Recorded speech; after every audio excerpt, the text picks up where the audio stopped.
So this Olivia Jade scandal has been dragging on for almost 2 years now, and it's finally coming to an end. Now both of her parents are in jail for what happened. She's been silent for pretty much a year now, and she finally broke her silence when she went on to the Red Table Talk.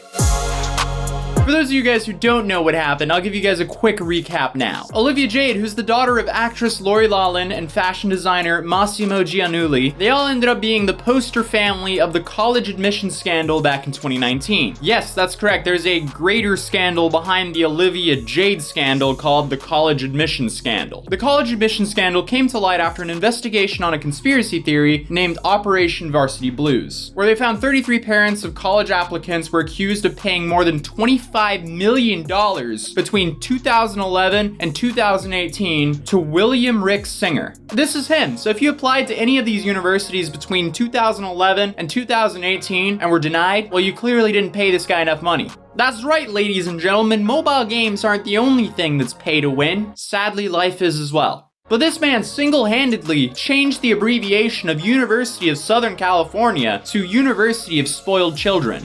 But when it comes to the 33 parents, pretty much all of them are in the 0.1% of the wealthiest in America. Very affluent people, obviously, because it's not like some middle-class family is paying $500,000 to bribe their daughter into USC. But by far, the most noteworthy people in this whole scandal were Lori Loughlin, who's Olivia's mother, I guess Olivia Jade herself, and Felicity Huffman. And of course, we can't forget the legendary Billa B, the rapper and public blunt toker, I guess, who went on Fox News to defend his parents, blunt in mouth, saying, quote, "They're blowing this whole thing out of proportion. I believe everyone has a right to go to college, man." That's right. Everyone has the right to go to college, but not everyone has the right to bribe themselves into college. Bribery shouldn't be in the picture at all. How do you think this would help the situation? I guess the parents of this child saw this kid and was like, all right, we cannot let the next kid turn into him. We'll do anything just to get him into college. But my sleep-deprived self from the past has a quick important message for you guys. But before we continue with today's video, I'm going to give a quick shout out to today's sponsor, Surfshark VPN. VPNs are becoming more and more important as the world is becoming digitized. In the same way you would want to put locks on your doors, you would want to put locks on your online information. Surfshark is a great VPN app and service that allows you to secure your data with uncrackable encryption and the most secure VPN protocols. Meaning, yes, you can safely use a public Wi-Fi without having to worry about other people getting your information. Another great feature is you can change your location to any country to access different services. For example, if you live in Europe and want to access American Netflix or vice versa, you can do so with Surfshark VPN. So if you want to keep your information safe and help out the channel a bunch, you can click the link in the description down below, use code ATOZI for 84% off and 4 months for free. Anyway, back to the video. But now that you've heard some of the backstory from the college admission scandal, where are we today? Well, about a year ago, Olivia Jade posted an Instagram picture flipping off the media. Then, it was essentially radio silence from her, all the way until she went to some,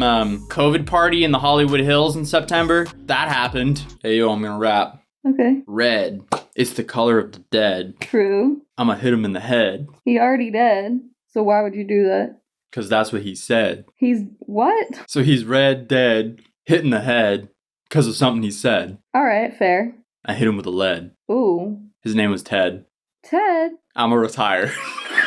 But from then, she was silent until last week, where she decided she wanted her career back, so she went on to the Red Table Talk to apologize to the world. There was a whole discussion at the start of the episode for why Olivia would choose to use the Red Table Talk as a medium for her to apologize to the world. I don't know why Olivia and her team picked them specifically, but I just can't see Olivia Jade coming out like this in front of Ellen DeGeneres, while Ellen's over there trying to make snarky jokes about Olivia's privilege, while Ellen is richer than Olivia's entire family. With the entire Ellen audience on massive iPads in the background, like the dystopian crowd it is in 2020. No, you would prefer to not have that, so you wouldn't want to pick a show that has a live audience. You would also prefer not to have a comedian of any sort, because you wouldn't want them to try to make a joke and kind of spin it and attack you. And you would definitely not want Lily Singh to be involved. So that narrows it down to pretty much Larry King or the Red Table Talk. So I see why she picked the Red Table Talk. Larry King might not reach her audience, where I feel like the Red Table, at least her audience watches that. And the Red Table Talk, didn't they shift the whole Kylie versus Jordan Woods situation with the Thompson guy? Didn't they shift it to Jordan's favor, if I remember correctly? I don't know. I feel like Jordan really benefited off of going on to the Red Table Talk. Then, of course, Jada still has a career, and she's still very respected after the whole entanglement situation that went on the Red Table Talk as well. So it kind of seems like the Red Table Talk is the place to go if you want people to stop hating you. So I do kind of see why she picked it. And before we watch some of these clips from the interview, which I will link in the description down below, by the way, I do want to let you guys know that the mother was actually sentenced to 2 months in prison and a $150,000 fine, and the father was sentenced to 5 months in prison and a $250,000 fine. Not really the punishment you would expect for, I don't know, bribing your kids with $500,000 to get them into a very nice school in Southern California, using mail and wire fraud, where your daughters are taking honest kids' spots. I feel like they were softballed a little bit, dare I say. I guess if there's anything to take from this, if you're rich, you're playing a different ball game than everyone else, apparently. You're playing t-ball against the disabled kids, while everyone else is like, all right, good luck, kid. I know you've never played baseball before, but you're playing against this MLB team. Have fun. What I'm trying to say is if you're rich, you play by different rules. We kind of learned that in 2008, where only one person was arrested for the whole financial crisis in 2008. One person. All of these shady mortgage deals, and only one person went to jail. Rich people do play by completely different rules than normal people, and even other rich people. So note to self, if you're gonna commit a crime, be rich, so you can afford O.J. Simpson lawyers, so you don't have to play the normal rules, I guess. Well, let's go through some of the main parts of the interview. Your mom's been in prison for a few weeks. Yeah. Your dad just went. Yes. How's that been? It's been hard. I think for anybody, no matter what the situation is, you don't want to see your parents go to prison. Yeah. But also I think it's necessary for us to move on. Right. And move forward. So before they went, did you all not have any conversation about the circumstances and what went on? We definitely did. I think that what hasn't been super public is that there is no justifying or excusing what happened, because what happened was wrong. And I think every single person in my family can be like, that was messed up. That was a big mistake.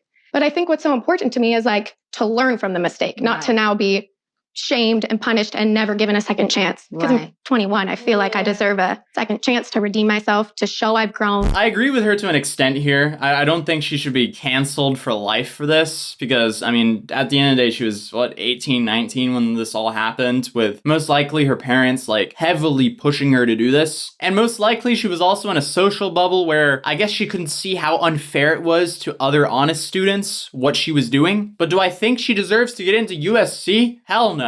But she definitely deserves to be able to continue her online career, which was there before all of this even happened. Now, am I saying, does she deserve all of her sponsorships back? No, probably not. That's not really a good image for the brands, but she definitely deserves to keep her YouTube platform, because she built that up way before this all happened. And I remember just like freezing and feeling so ashamed. I went home and hid myself for probably like 3 or 4 months. And school was still in session. Like I was technically, after spring break, I was going back to school.